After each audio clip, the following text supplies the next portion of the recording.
The views expressed in this show do not necessarily reflect those of the Armenian Council for Truth in Journalism or any other TMI affiliate. Once upon a time, there was a planet. It was a beautiful planet with blue oceans, green forests, an abundance of animal and plant species, with hot deserts and ice-cold mountain tops.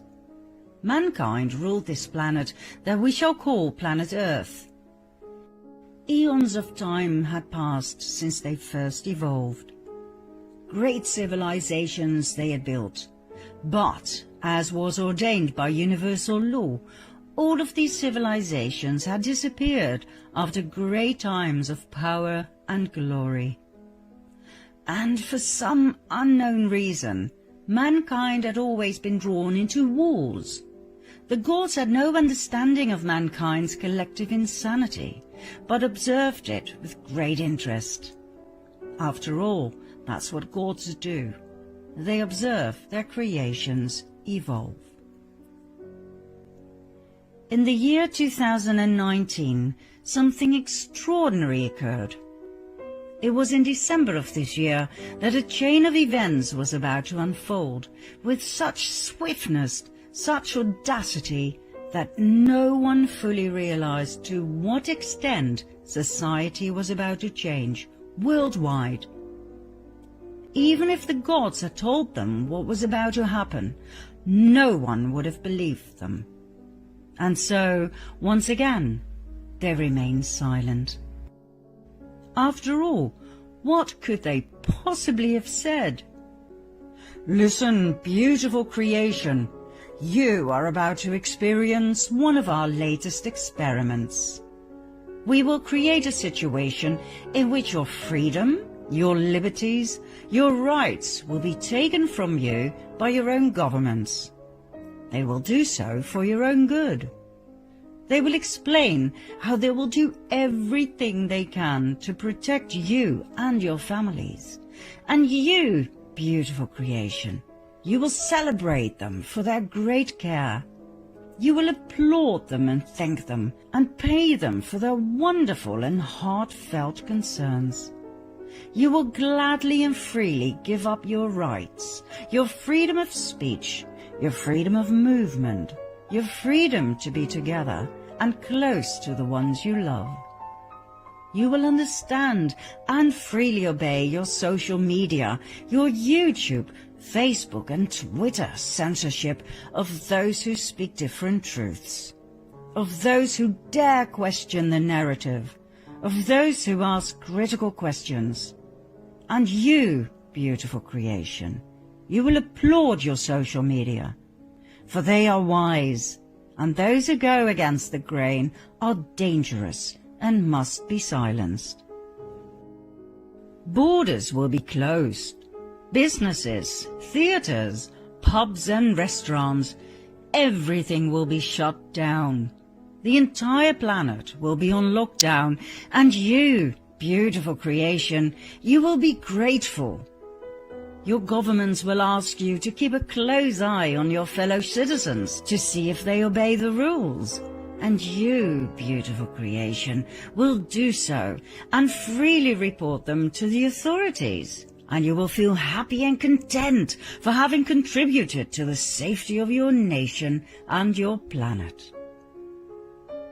You will proudly wear special clothes designed to protect you from your global enemy that we shall refer to as the Crown. The infection of the Crown. It will not bother you that the Crown is invisible.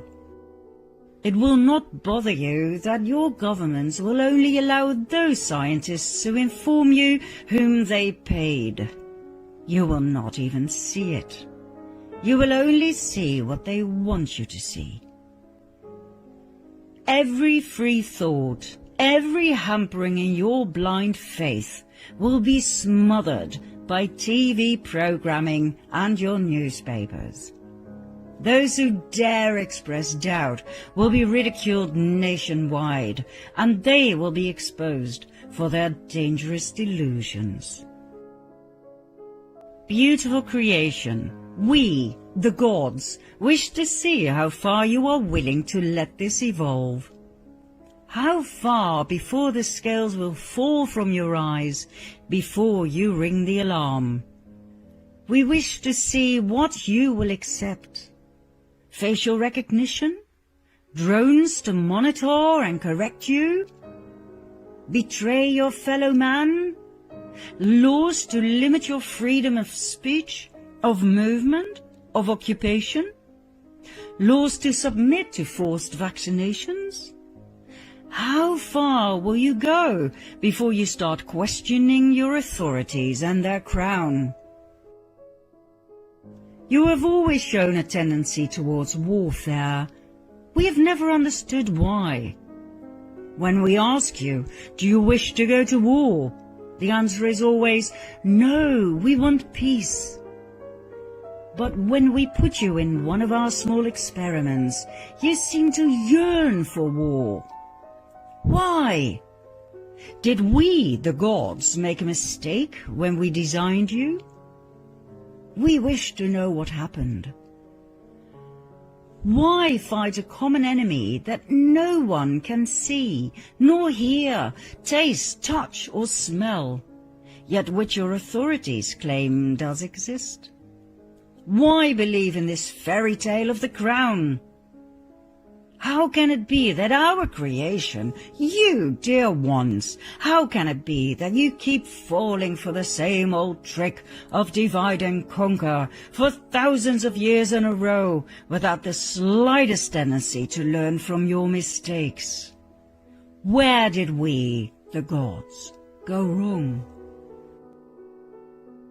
This experiment, the myth of the crown, could well be our last one with you, beautiful creation. This experiment will tell us all we wish to know about mankind. We shall call this experiment the grand finale. It is do or die.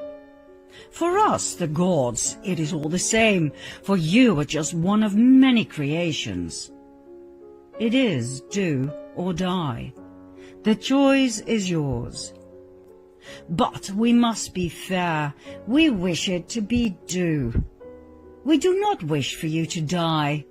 For even though we, the gods, know that death is the same level of myth as your fairy tale of the crown, we have grown so fond of you. You, beautiful creation, are strangely unique. When you are not passive, aggressive, and collectively insane, you are magnificent beacons of light. You shine and brighten up the universe like the aurora borealis. You mesmerize us with your ability to love. You enchant us with your kindness, your creativity, and your humor. We would miss you and your laughter if this grand finale ends in your demise. But then again, we shall see. Time will tell.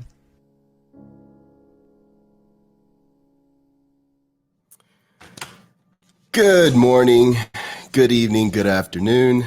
Welcome to the show for free thinkers.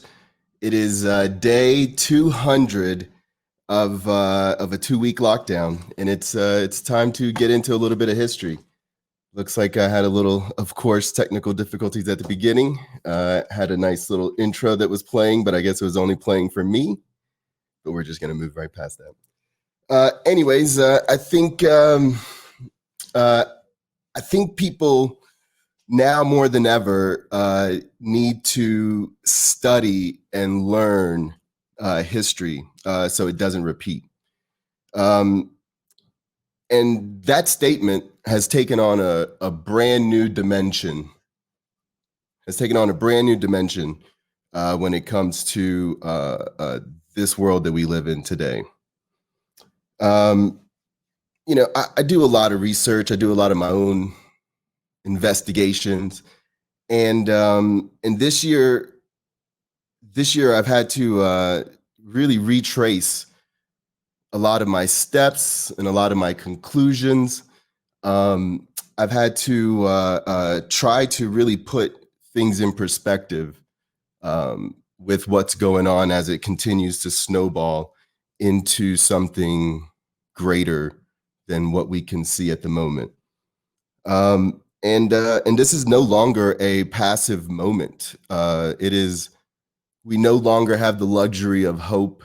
We no longer can really rely on the authorities that we have and the institutions that we have to guide us in the right way.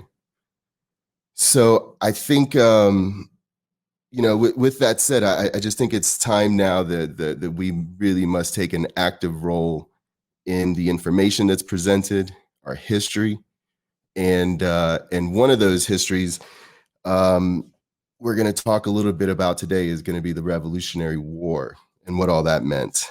But make no mistake, this is an attack. This is an attack by the wealthy, and this is an attack against the poor, which is all of us.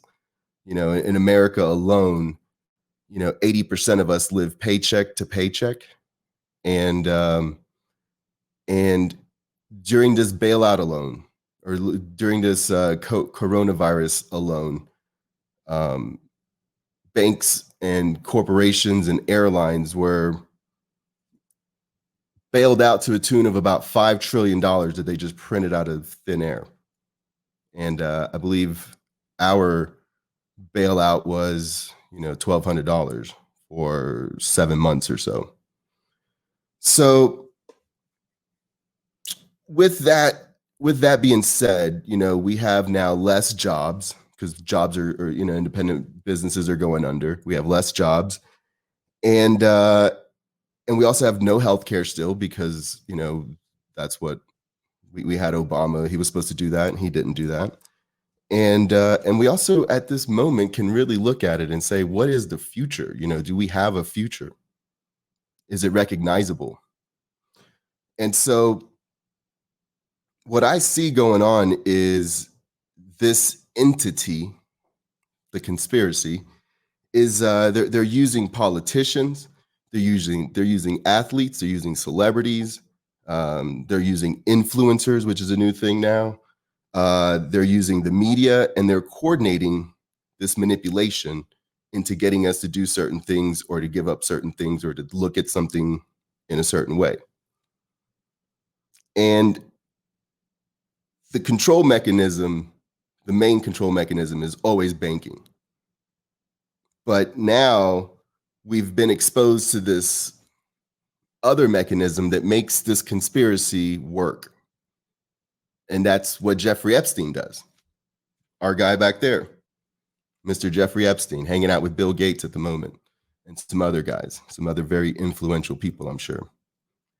And so if the banks cannot bribe a world leader, a celebrity, an athlete, an influencer, they use this weird ass situation with Jeffrey Epstein to corrupt them, to compromise them into doing select things that they need done.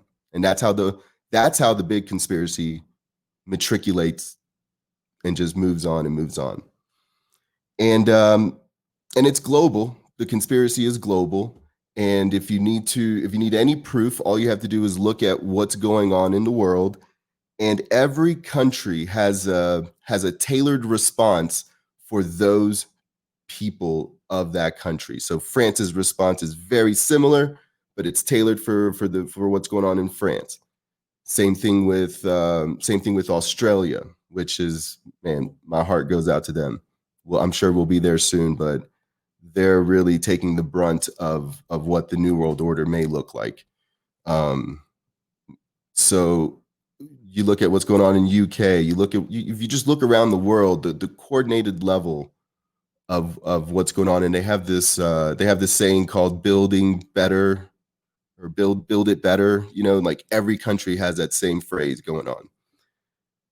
But I'm gonna play a little clip here, and this is gonna get us started because this is how they feel. We had Professor Sunetra Gupta from Oxford University on, And she was implying, and I'm interested in you because you have a global mandate, a global view, was that a problem we don't think about in lockdowns is that they're very nationalistic. That if we lock down our economy, then it hits our economy. But it also means we are not buying stuff, we're not trading with weaker economies, we are not just destroying our own jobs, we're destroying the jobs of all those that in the poorer parts of the world that export to us. That seemed to me to be a reasonable point. Really important point by Professor Gupta. I want to say it again. We in the World Health Organization do not advocate lockdowns as a primary means of control of this virus. The only time we believe a lockdown is justified is to buy you time to reorganize, regroup, rebalance your resources, protect your health workers who are exhausted. But by and large, we'd rather not do it. Just look at what's happened to the tourism industry, for example, in the Caribbean or in the Pacific, because people aren't taking their holidays.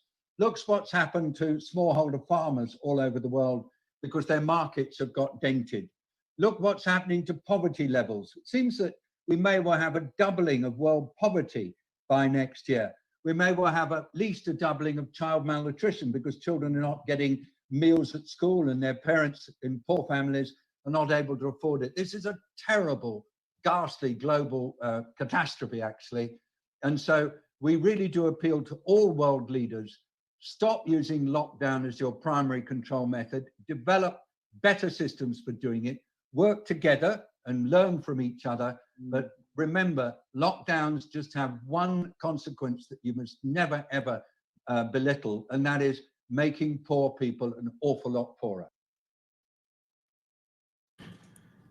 And that was a World Health Organization spokesperson. And even though it seems like they are the ones that have led the charge for lockdowns, now they're slickly on the sly saying, hey, you shouldn't do lockdowns because it is obvious what lockdowns are going to do, and it's going to harm poor people. So this isn't a global attack by wealthy people using puppets, whether they're politicians, athletes, influencers, or what have you, to push this narrative of that we have to do this for the greater good, and you have to sacrifice your rights and your freedoms and your jobs and your businesses, and you should forego contact with other humans. We have to change the way we raise our kids. Like everything is just doing this. And if you coincide this with something like, well, let's just say this: if you look at the global coordination, you will find that at the heart of this coordination, you will find two references to two key documents that have come out. One of them is called Lockstep, and that was released in 2010 by the Rockefeller Institution. And if you go back, if you look it up, it's very clear of how they would handle a pandemic and uprising, how they could structurally handle the policing part of it. That's what the lockdown document was. And that's what they're doing in Australia, basically, right down the line. And then if you look at another document, and it's by it's called the Global Economic Reset, and it's by the World Economic Forum. And you can really, really dive into it if you go into something called strategic intelligence, and it's an AI. And it's already mapped out how everything's going to break down. So whether you choose a country, China, USA, it's gonna then tell you all the different steps that they're going to need. So the global coordination is there, and it's being orchestrated right in front of our faces. It's just for some reason we can't just put it all together, or at least not all of us. But it's right there. It's right there.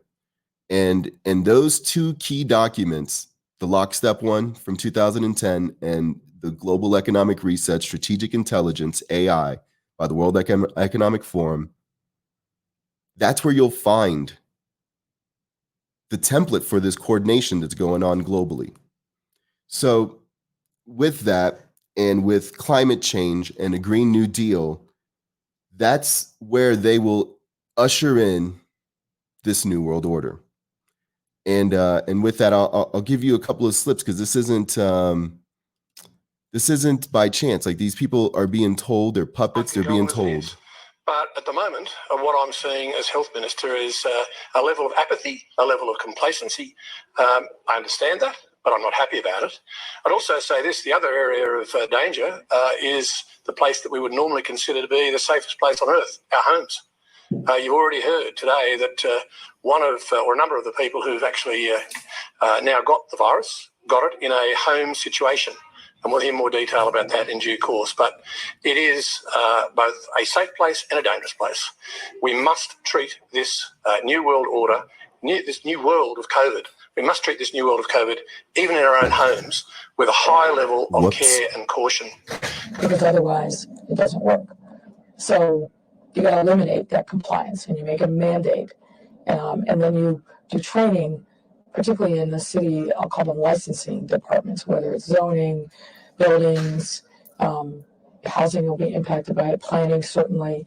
And you pick the people that run those agencies and the deputies that are pledging allegiance to the new world order and good governance. And then I think you have the inspector general do some spot audits to make sure that with the executive branch.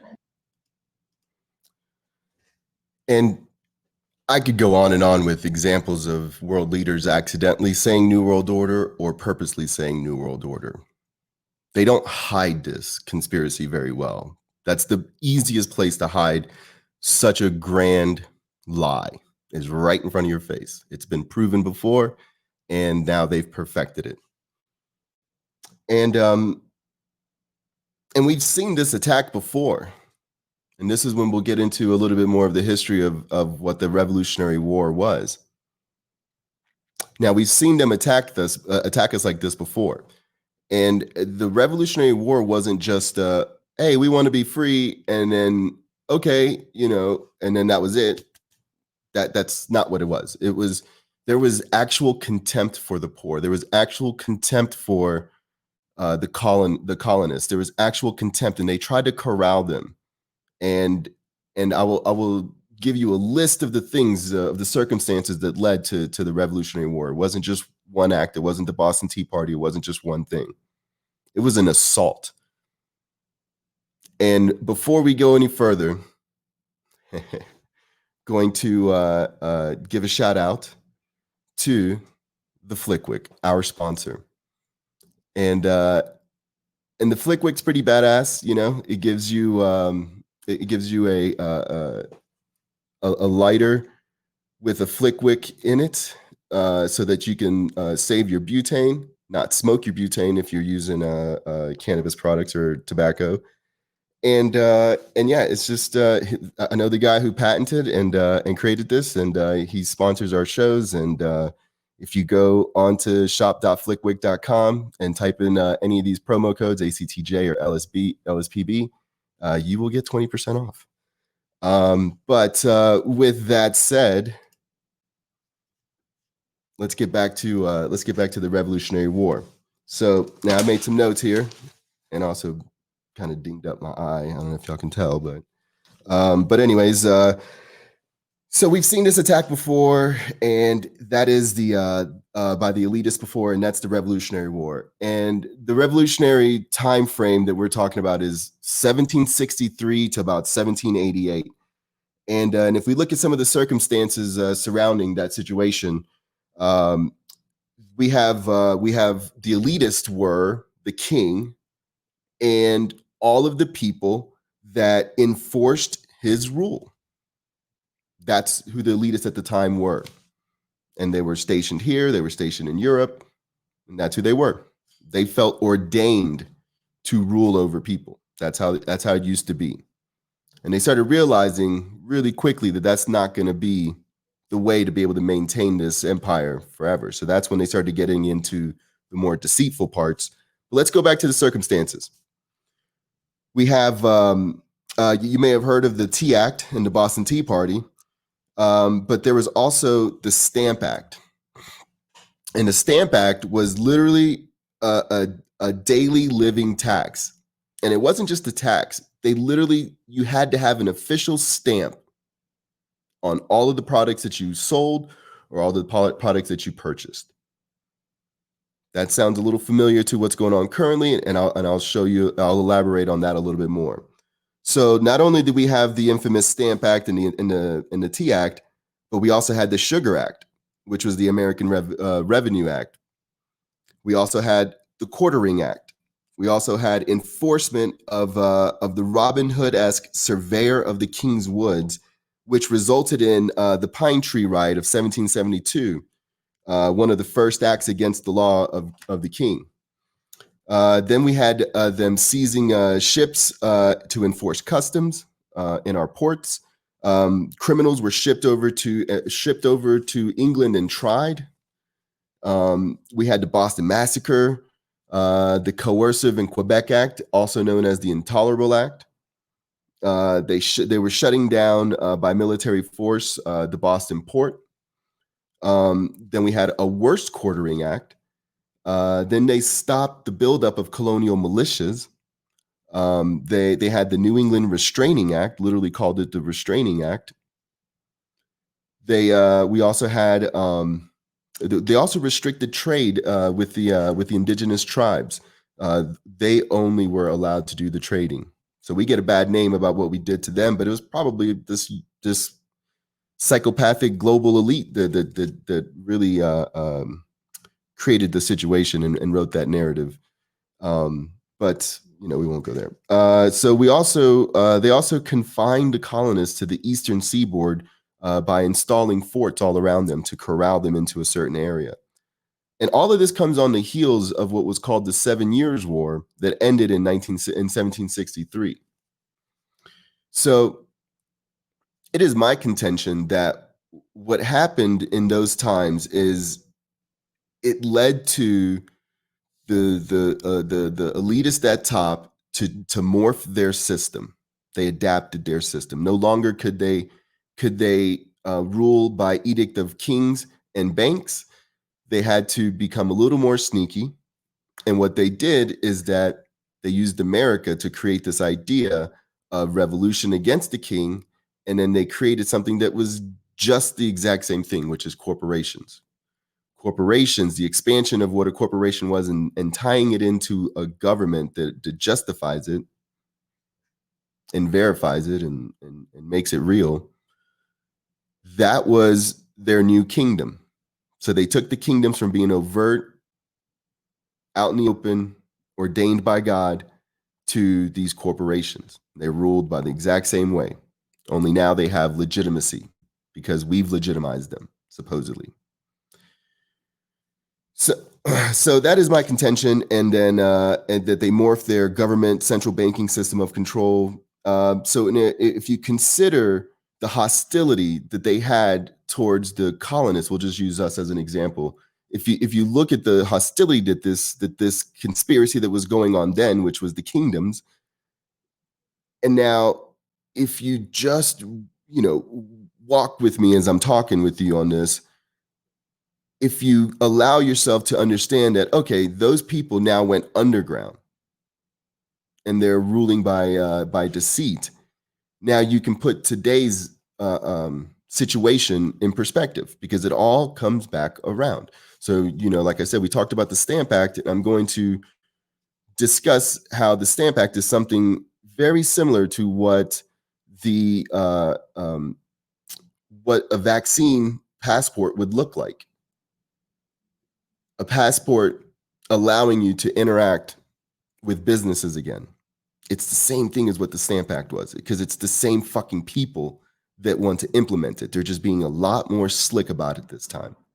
And they're also taking it globally. So if you also consider,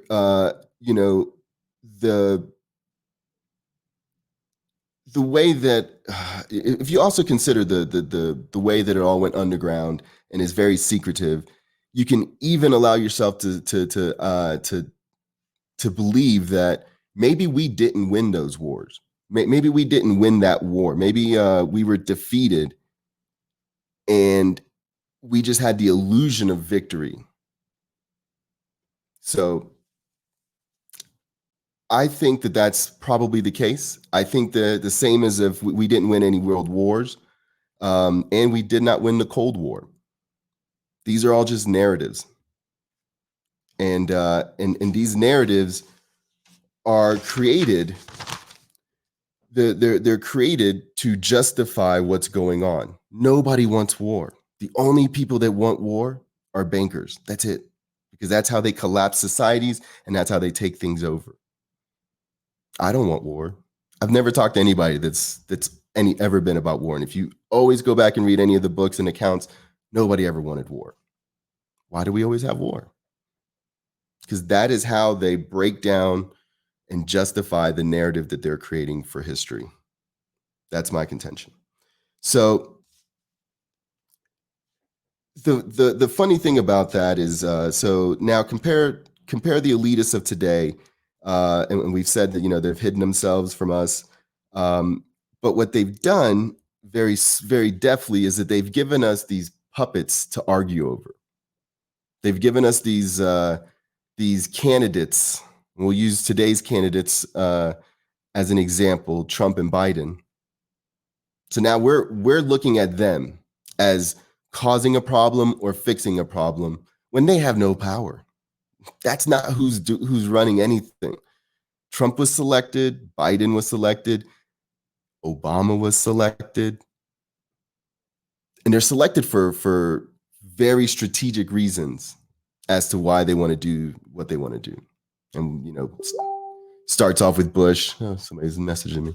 It starts off with Bush and moves into Obama and then Trump. And these three guys have played such a crucial role to just distract us while the underpinnings of what our government is completely transformed. I mean, with the Patriot Act, with any of these things that have happened in the last 20 to 30 years, we are under the illusion that we are still a free and sovereign people. We're not. We are under the UN World Global Council. We're no longer countries and nations. It's just one step away from announcing that we're underneath a new world order. And so with us arguing over these puppets while they operate in stealth and manipulate us and all that stuff, all of the puppets are compromised. And so when you look at something like Trump derangement syndrome, which is a real thing, where people just lose their minds whenever mentioning, let's get that off. Whenever mentioning, Trump, people have a visceral reaction to just automatically think whatever he says is exactly wrong. That's by design. They do it often in different countries with different people. Aleister Crowley is one of those people in our history where people were so disgusted by the idea of what Aleister Crowley was. Anything that he said in public, people just automatically thought the opposite was better. And that's what's going on with Trump, and this is by design. Trump is a psyop where he says things that make sense, like, hey, we shouldn't go to war here. Hey, we should, but everybody is deranged about it, and they think that he is causing all of this. Or they say that he is the worst president. This has never happened before. And I laugh because I've been paying attention to this. And so Trump is not the worst American president. I'm just going to, is he the best? Is he a good president? No, none of them are. But is he the worst? No. He's not even the worst in this millennia since 2000. You got Bush and Saint Obama are way worse than him. And my personal pick for worst president is Obama, because 2008 was so crucial. We had just been jolted into this beginning of this new world by 9/11. And then by the time we got to 2008, we were really ready to revolt if they would have given us the other guy, which was, I think, McCain at the time. And Obama came in, swept in with the mandate, supermajority, will of the people, hope. and he took 2 wars and made them 7. He passed the bank bailout immediately that Bush couldn't even pass. He was the worst American president. And I think I even wrote down some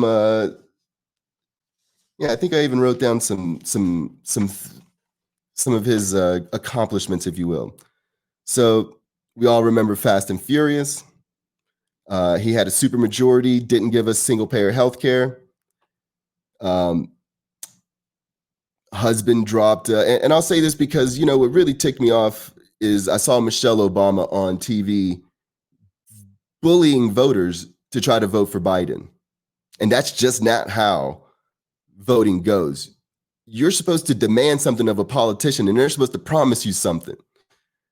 Their campaign slogan can't be, hey, this guy over here is terrible, so you got to vote me in. That just doesn't, that's not how this works. And so they're bullying you. They're not even giving you anything. They're not even promising you anything anymore. If you look at the debates, both Biden and Kamala avoided any questions about what they're going to do for the people. All they have is that Trump's bad. We're bad, but fucking Trump's worst. And he's not. So anyways, we'll continue on. So Obama dropped more bombs than Bush. That's crazy. He won the Nobel Peace Prize, and because it's all a spell, it's all a psyop. Let's watch that. Well, this is not how I expected to wake up this morning. After I received the news, Malia walked in and said, Daddy, you won the Nobel Peace Prize, and it is Bo's birthday. And then Sasha added, plus we have a 3-day weekend coming up. So it's good to have kids to keep things in perspective. I am both surprised and deeply humbled by the decision of the Nobel Committee. Let me be clear, I do not view it as a recognition of my own accomplishments, but rather as an affirmation of American leadership on behalf of aspirations held by people in all nations. To be honest, I do not feel that I deserve to be in the company of so many of the transformative figures who've been honored by this prize. A little bit of honesty there. So it's a psyop. He also had a moment in 2016, because we all know about Flint, Michigan, and their water, where he sat in a press conference and drank a cup of water from Flint and said, the water's good.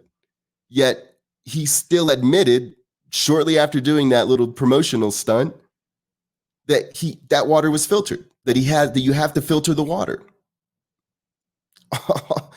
All he does is he gets away with it because of the psychological media ploy that they did, that he's this guy of hope and he's this elegant man and he's half black and all that. It's all bullshit. He was the worst because he ushered in so much of the template that Trump is standing on right now. I mean, whether it's the cages of the immigrants coming in, if it's separating kids from immigrant families, that wasn't started by Trump. That was started by Obama. Let's continue. So not only the Flint, Michigan water in 2016, but committed a genocide in Yemen, which we're still dealing with. And now our department has dropped it down to where Yemen people only get 25 cents a day from our State Department. Tried to overthrow Assad in Syria. Lied about chemical attacks. Funded ISIS, got busted for funding ISIS, our arch enemy. Tortured whistleblowers. That's a fun one right there. He tortured Chelsea Manning into lying about to try to get him to lie about Julian Assange, who we are still persecuting. Coordinated, Democrat, Republican, it doesn't matter. Presses does not exist. Free press does not exist. And when he goes down, that'll be the nail in the coffin. So not only did he torture whistleblowers, but he also prosecuted journalists using the Espionage Act. He's a war criminal. By any account, he's a war criminal. He made the banks bigger. Remember, it came in too big to Jay. They're kind of dominating. Anyways, he came in and said that the banks were too big to fail, that we had to bail them out. He gave us all that. And what did he do? He still allowed the banks to get even bigger than what they were before. While doing that, he kicked 5 million plus people off out of their homes, out of these loans that the banks had. 5 million Americans became homeless because of Obama. Destroyed Libya. I don't know if y'all remember that. Again, he bailed out the banks, had 96% disapproval when Bush was trying to run that one through. We had a super majority and they passed that. Now, like I said, I saw Michelle bullying voters, and that really pissed me off because she was making it seem as if the Barack Obama White House could never get away with what Trump does. And I just think that's bullshit. If we look at what they did, here's one article. Obama gambles on Afghan escalation. So he comes in as the president that's going to be of peace and immediately starts escalating our wars. That's just immediately. Then we all know about the Wall Street's bailout failure. It was described. It was talked about. That guy right there is Geithner. He's from AIG, one of the groups that initially went into China back in the 80s and 70s. He picked the wrong people, but he did it so smoothly that nobody cared. He did it so smoothly that nobody cares. Now, here's a big one. His White House set to reauthorize military equipment for police.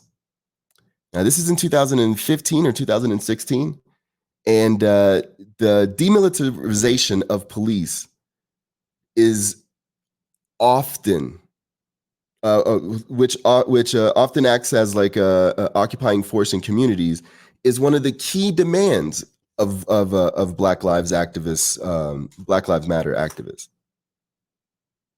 So the thing that you are arguing with right now with BLM and Trump was created by Obama, the worst American president that we've ever had, because he was so fucking deceitful.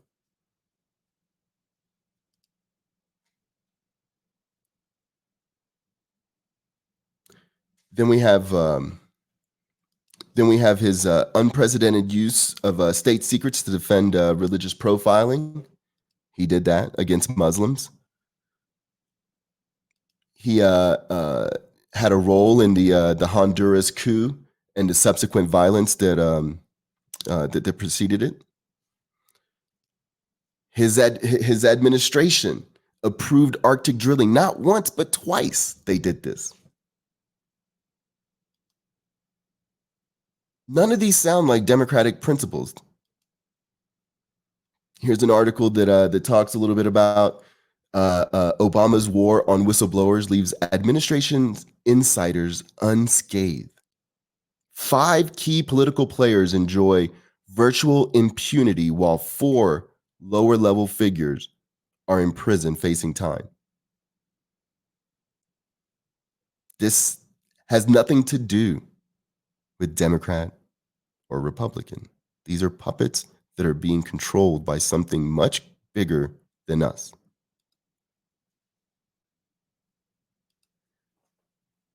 This one right here says, U.S. says deportation of Honduran children a warning to illegal migrants. So he deported children, broke up families as a warning to others. That's what his State Department says. I just don't understand how anybody, and I get into this argument daily, which is why I'm talking about it, where people are like, oh, Trump, terrible. I wish we had Obama back. Really? I wish we were back in that time so that you could start paying attention like you are now. Maybe that might help us because Obama is the worst American president that there has ever been. And there's just no doubt about that. And so we know these presidents are puppets, and they're here just to distract us. And they also create the justifications, and they push the official narrative forward. The real power are is in the hands of people very much like that gentleman right back here, Mr. Bill Gates. Very much like him. The real power is in guys like William Gates III.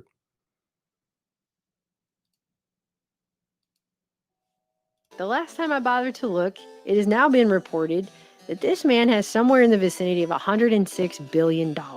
We're told he's either the first or second richest man on the planet, and he's tied up there with Jeff Bezos. I mean, they don't ever seem to really add the Rothschilds on this list, so, take it with a grain of salt, but this is what we're told.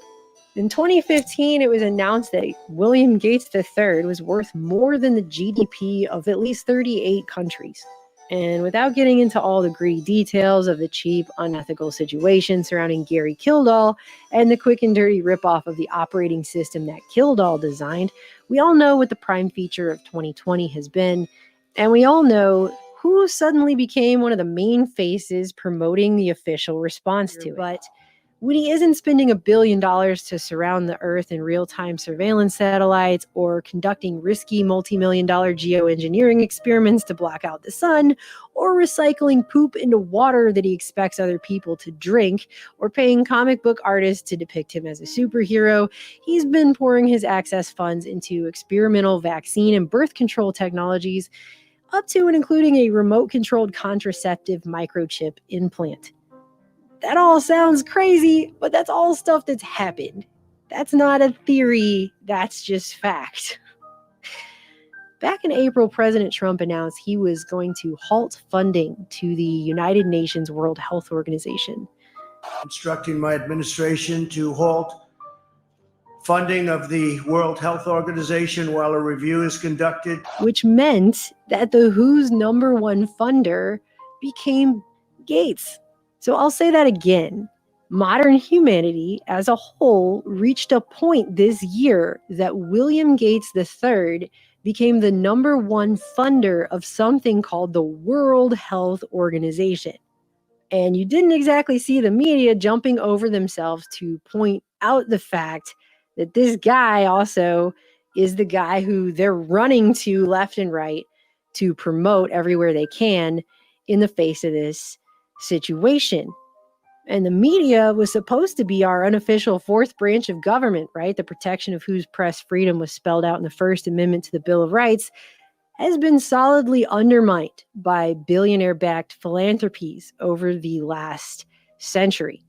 Gates, through his charitable Bill and Melinda Gates Foundation, has been funding everything from media outlets to journalistic institutes around the globe for years, giving money over time to mainstream names like ABC, NBC, National Public Radio, BBC, The London Guardian, Al Jazeera, Univision, Medium, The Atlantic, The Financial Times. That's just naming a few. Not to mention organizations like the Center for Investigative Reporting, or charitable outlets affiliated with major news organizations like BBC Media Action or the New York Times Neediest Cases Fund. The man who once paid to have himself depicted as a comic book superhero has also funded media companies that then went on to create so-called documentaries that depict Gates in a positive light. See how that works? I mean, the full list also includes internet fact-checking associations, which are now determining what is deemed quote-unquote true or fake news, and therefore in some cases what is allowed or not, or what is censored or not on our major internet platforms, which are now the modern digital public square. To say that all this financial backing isn't shaping the quality and nature of the information that the public ultimately receives, or doesn't receive, as news, is just silly. I mean, it was reported that by June 2020, June of this year, the Gates Foundation had already given away more than $250 million towards journalism, to go along with the millions upon millions that he spent on the major science that this society is relying upon. So in short, this isn't just some billionaire happily swimming around in his gold in a vault somewhere like Scrooge McDuck. The things that William Gates III spends his money on end up affecting us all. And which activities like mass gatherings may be, in a certain sense, more optional. And so until you're widely vaccinated, those may not come back at all. Stating in a March 18 Reddit Ask Me Anything session that, quote, eventually we will have some digital certificates to show who has recovered or been tested recently, or when we have a vaccine, who has received it. And he's saying we're going to need authorization through a system, a new system that's going to be put in place. In one appearance, he referred to this as a digital certificate that he says we will be expected to use in the real world. Now, we don't want to have a lot of recovered people. You know, to be clear, we're trying through the shutdown in the United States to not get to 1% of the population infected. I believe we will be able to avoid that with the having this economic pain. Eventually, what we'll have to have is certificates of who's a recovered person, who's a vaccinated person. So let's think about this. The Stamp Act of 1765 was in many ways provoked as an issue, but this is because it was an excellent showcase for the corrupt principles at hand. The Stamp Act was important to reject not just because of the lack of due representation or the colonists having a say over those who would govern them and decide what taxes to levy upon them.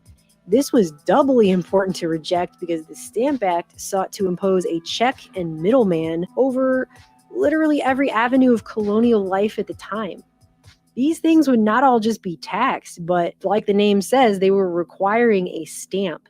So these activities were also being regulated in this way because by denying a stamp, you could also deny basic participation in those activities within the society. Really, how far away is that from today's concept of a digital certificate that allows the public access to what are public spaces and people's private businesses within the bounds of our physical world?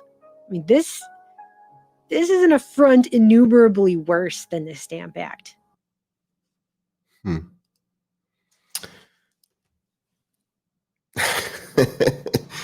You know, I see this shit and it's like pretty obvious, you know, and I know that there's levels to this waking up shit. I know that even what I know now, just from the studies that I've done to kind of recapture and recoalesce, you know, what I thought was going on, and it just seems very obvious. But if I would have known what I know now back then, it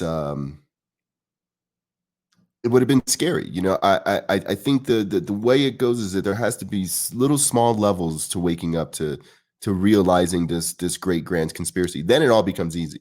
Then you got the sunglasses from They Live. Then everything's put on and it's like, okay, that's what that is. That's what this is. That's why immediately when this 2-week lockdown, we all said it's never going to go back. And now here we are 6 months later and it's never going to go back. We are in the eye of the fucking storm. When 2025 hits, we're going to be like, God damn, 2020 was good. That's how this is meant to be. This is how they have designed a system to unravel, to unfold, to reveal itself to you in little small steps. And we always say something about, you know, the frogs boiling in a pot very slowly because they don't realize. So you start them off with cold water, you crank it up a little bit, and then they'll stay in there. It's just the way it works. That's what we are right now. We're just little frogs in a pot as they're just cranking up the heat. And Paul, I will link that photo. I will link that video. It's actually a 30-minute video that I cut down into 30 minutes, but it's a good one. But anyway, so back to this. So and the funny thing about people like William Gates III is that he is also a puppet, just like Jeffrey Epstein was a puppet. The people that we see are not the people that rule us. Those are their puppets. Those are their narratives. This is their play. The world is all a stage, and everything is coordinated. Everything is coordinated on a global level. And the problem that I have is that back then when we were having this revolutionary war, we knew our fucking enemy. We could point to him and say that king and all the people that believe that king, that's our enemy. That's the enemy of freedom. But today, that's not the case. Everybody is divided. Everybody is conquered. And begrudgingly, I will say, congratulations to the Lakers if they just won the championship. But I think sports should not be on right now if this is as big of a situation as they say it is. But anyways, I love Jay, so go Lakers. Now, the big difference, like I was saying, happens to be we knew our enemy. Now we don't know our enemy. Our enemy is literally on TV telling us what they're going to do. And everybody's like, yeah, that sounds like a good idea. Yeah, let's get a vaccine. Yeah, fuck yeah, let's do it. Let's rush it. Yeah, let's rush it. Let's rush it. But they're still not even promising you to give you back the little crumbs that they were giving you before. They're still not going to open everything up because it's not about that. It's about control and depopulation. Now, the elitists have always been global in scope. And that's why they've had empires, and that's why they've had all sorts of ways of doing the trade, and you know they understood what they were trying to do. And this Stamp Act was the first version of what this COVID-19 vaccine passport is going to do. It's going to allow them to pick and choose who gets to participate in the world based on whether or not they bend the knee. That's all it is. This is the Stamp Act 2020. That's all it is. And so what's going on around the world? So we have UK going back into extreme lockdown, Ireland protesting lockdown, France, Spain, same thing. Australia, God, my heart breaks for them. Us, Belarus. I mentioned their president last week denying a bribe and saying the IMF tried to bribe him. And we have another situation that I think could be a very sneaky way to start what they need is World War III. And that's what's going on in Armenia and Azerbaijan. So the reason why this conflict, this little small skirmish, is such a big deal is because it pits. Armenia is a 6,000-year-old establishment where it's morphed into things. It's been big, it's been small again. But what it was the very first Christian nation. When all of the empires started taking over, they adopted Christianity and have remained Christian, pretty strong. And their borders next to an Islamic country. And so we have a direct conflict between Christianity and Islam. And then you have Judaism in Israel, the Zionists there. I love my Jewish people. Their government just happens to be as corrupt as all of ours. All the rest of ours. But what this is going to do is it's going to pit all of the major religions against each other. And the reason why that's important is because this was written about by Albert Pike back in the 1800s. And he talked about how in order to get what they've always wanted, which is a new world order, that we would need 3 world wars. And he went about describing those 3 world wars to a T, by the way.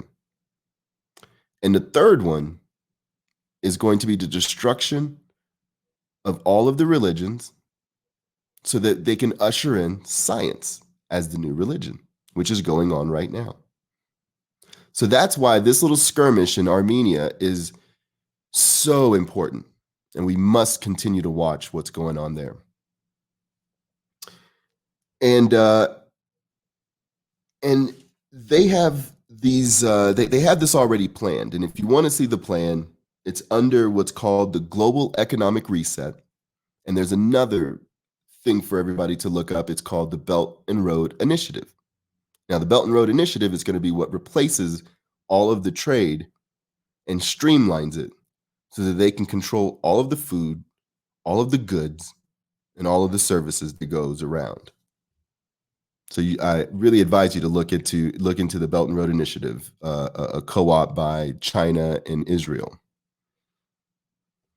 So the scope and audacity of such a plan is where our hope lies, because they have a small window to make this happen, where they're changing it from this world that we know in this new world. Because once 2025 and 2030 hits, it's too late. It's too late.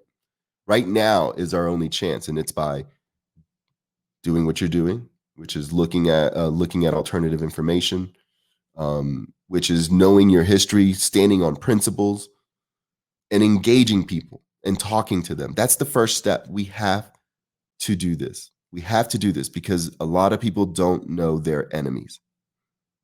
And you cannot fight anger with anger. You must bring them into the fold as if they're your brothers and your sisters that you care about. Because nobody knows they're in a cult until they're out of a cult. And right now, what they've made politics are two cults. And so to get someone out of a cult, you're not just going to be able to belittle them or belittle their cult or anything like that. You got to find common ground. And this is very important because there is a victory here. There is something to be salvaged. But here's where it gets worse. Is they want us to glorify victimhood right now. That's what they're doing. They want us to feel like victims. And the thing about during the Revolutionary War, and we may have been tricked into thinking we won that war, but what we did gain was a sense of pride and a sense of worth. We went from being a king's subject to feeling that we were free people and were willing to do whatever the fuck it took. That's the mentality that we have to have. We cannot be and look at ourselves as A, subjects, or B, victims. We absolutely cannot accomplish a goddamn thing if we are looking at ourselves as victims, or looking at ourselves as subjects, or looking at ourselves as not worthy. We've got to recapture this spirit of free people. And we got to see that what they're doing right now is glorifying this victimhood, where everybody's like, oh, I'm a bigger victim than you. Oh, look at me. Look at my victimhood. Oh, no. Your victimhood has nothing on my victimhood. And that's what we're doing right now. And it's just another form of divide and conquer. Yeah, but the mentality that it doesn't allow us to prep ourselves for what we need to do to take these people on. So I've identified that during that revolution, we took pride and we gained a sense of worth. And we are not victims, and we are a free people. The Bill of Rights never granted us any rights. The Bill of Rights asserted our inalienable, inherent rights that came from just being alive. That paper does not grant us our rights. Our rights exist permanently. And that's where we are. So we'll continue the conversation next week. I am going to leave y'all with, don't leave yet if you've stayed this long. I have a new song, not me personally, but there's a new song out there by people that I really respect, and I put some memes to it. So we're going to leave on that note. Of course, go show love to our sponsors. Go visit the page, TMI, to stay up to date on everything. And I will see y'all next week, and good night. Check this out. If we don't stand up, we fall down. Without exception, this matter reaches terminal velocity. We don't want to fight. So I speak for reception of this philosophy. Fight. Test your might. We don't want to fight.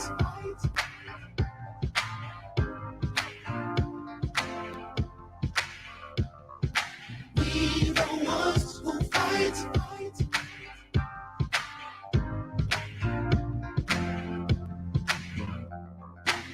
Stand up to oppression. Stand up to all aggression. Stand up, it's time to choose. So your children would never lose. Woo. Stand up, you know it's right. Stand up with all your might.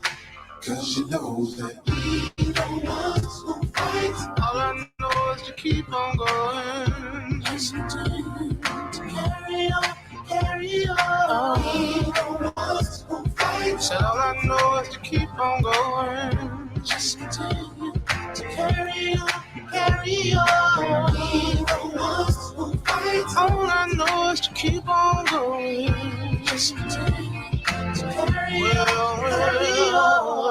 Elevated thinking, higher learning. And no, I ain't talking about the cookie that I'm burning. My sermon is for the children and for the mamas and the daddies that ain't earning. Now CBS is burning, but that's the superficial on the surface. The people up in arms cause they killing us on purpose. And now they pray for calm cause America is nervous. You heard me?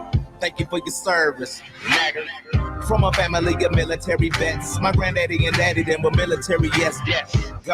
God bless the dead, protect the living, and give us the spirit to keep on feeling, cause all I know is to keep on going. Just continue to carry on, carry on. We don't want to fight. Said all I know is to keep on going. Just continue to carry on, carry on. We don't want to fight. All I know is to keep on going.